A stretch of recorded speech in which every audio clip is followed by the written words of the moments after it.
Vítajte pri poslednej kapitole. V tejto kapitole by som vám chcel ukázať niečo k optimalizácii. Hra nebola až príliš náročná na hardware, preto optimalizácia bola prvkom, na ktorý netrebalo príliš dbať. Ale snažil som sa, aby bola optimalizovaná aj pre menej výkonné zostavy. Takže jednoduchá optimalizácia, ktorú som urobil, bola optimalizácia, ktorá sa nastavuje na teréne, a optimalizácia, ktorá sa nastavuje na hlavnej kamere. Takže v prvom rade si ukážeme optimalizáciu na teréne. Pod kolónkou nastavení môžeme vidieť veľkú časť nastavení, ktoré sa využili pri optimalizácii. Takže príklad. Vypol som si fog kvôli tomu, aby to bolo lepšie vidno. Takže detailné vykresľovanie stromov, vykresľovanie detailov. Takže môžeme vidieť, že bolo zamedzené vykresľovanie stromov v diaľke. Keďže máme fog v nastavení a hráč vidí iba do určitej vzdialenosti, je zbytočné vykresľovať hromadu stromov do veľkej diaľky. Preto som sa snažil vykresliť čo najmenšie do najmenšej vzdialenosti, ale zároveň do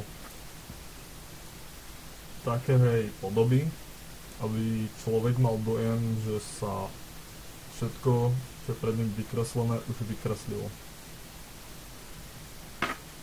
Ďalej sú to šírka terénu, výška terénu a podobne.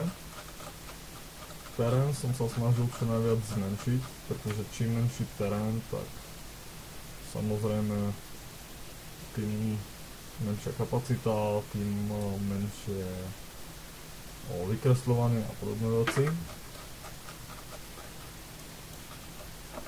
Ďalšie nastavenia boli rozlíšenie a podobné veci. No, toto by bolo k terénu. Takisto by sa dalo nastaviť aj vykresľovanie detailov, ale detaily, čo sú príklad ako tráva a podobné veci, sa do hry nezakomponovali.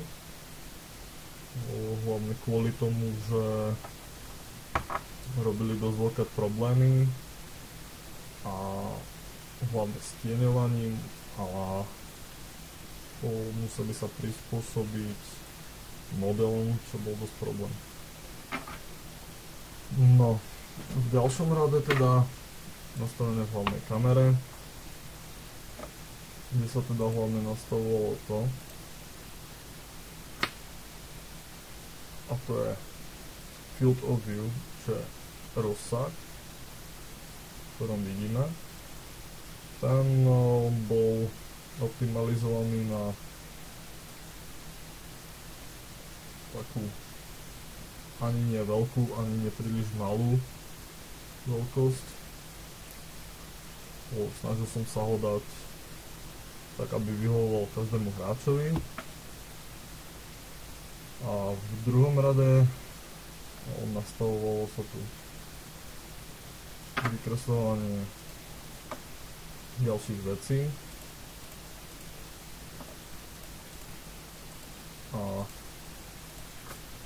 takisto hlavnou vecou bolo cieľ vykresľovania, kde vlastne bolo vykresľovanie zjednodušené tak, že sa nevykresľuje celkový priestor okolo hráča v určitom poli, ale vykresľuje sa iba priestor v rozsahu hlavnej kamery, že iba v popredí hráča.